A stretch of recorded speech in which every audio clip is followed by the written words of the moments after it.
IML students. Today you guys are going to learn about price action and most specifically Japanese candlesticks. Before we get started, here's a little bit about myself. My name is Adeze Duncan, representing iMarkets Live. Some of you may know me from Forex 101 on IML TV. Also, I was an educator for 10 years and now I'm here educating you on the facts and methods of Forex. In order to get started on this journey, you need to remember one thing and one thing only. I am a student, always. This is very important for you to remember and to remind yourself of often. You will hear me use this phrase frequently as a reminder that you are a student that is learning a skill that will pay you for the rest of your life. Make sure that you take your time and learn what you need to learn. Pace yourself. Do not compare yourself to anyone else's progress. Always keep a winning mind frame and you will do very well in this industry. Upon finishing this video, you should have a very good understanding of the following questions. Read through them quietly to yourself.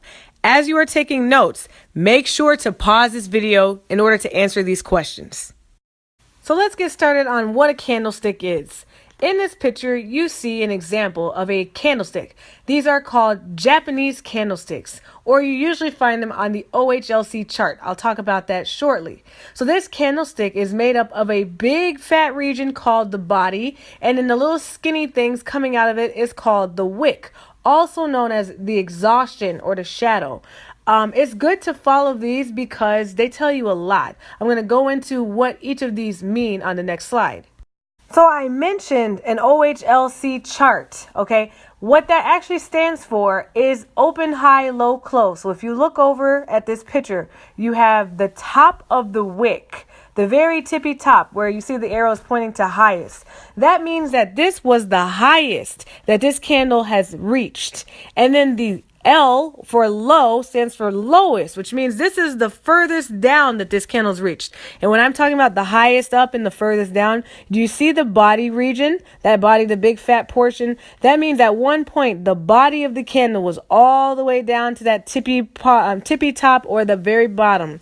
So now, because the body could not stay down there, what you now have is the close and the open. So the open stands for where did the candle first begin? Where did it actually open up? What was its opening price?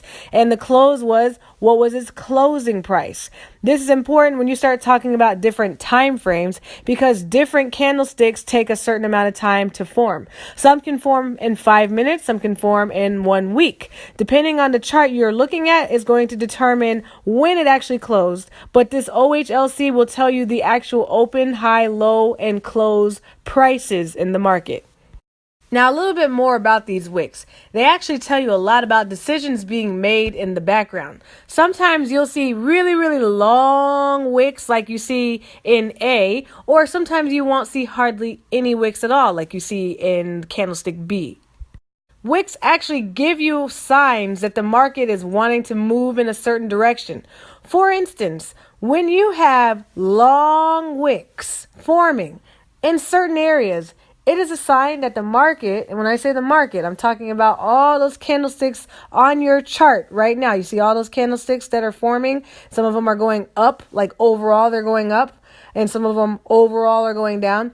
But what I'm saying is when you see wicks in certain areas, it's telling you that the market may not want to move much higher, may not want to go up higher. So what you find is you find a long wick. Now, what do we know about wicks? We know that wicks tell you the highest that the market had reached at a certain time. So when you see long wicks forming, that shows you that the market tried to move into that area, but had a hard time staying in that area, right? So that is a good sign that there could be a possible reversal or a possible turnaround. If you look in the picture, you'll see where there are wicks. You see in that little purple region right there where there's lots of wicks in that area, and then all of a sudden the market turned around and went down. That's an example of what I'm talking about. So pay attention to those wicks. They tell you a lot. They tell you that the market may not be trying to move in that direction. Wicks are also like what we call fake outs, meaning that the market was moving up in that direction, but it decided not to move in that direction. And we call it fake outs because it faked you out. You thought it was moving up, but it actually was not. Or you thought it was moving down, but it actually was not.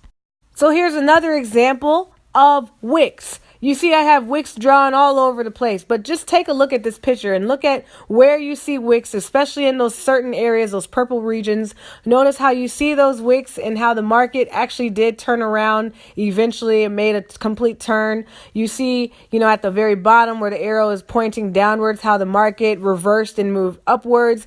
It's just important to pay attention to those wicks. Pay very close attention to them. They are a good sign that the market may want to turn around. Not a end all be all, but one of the indications, one confirmation that you can use when you are making a decision about what you think the market is going to do. Notice I said a confirmation. When you guys make decisions, you need multiple confirmations, and having wicks as one of them can be a good confirmation to add to your tools. By now, you should have a good understanding of the following questions. Read them quietly to yourself, and when you are finished, go on to the next video in this series. Thank you so much. My name is Adeze Duncan, and remember, I am a student always.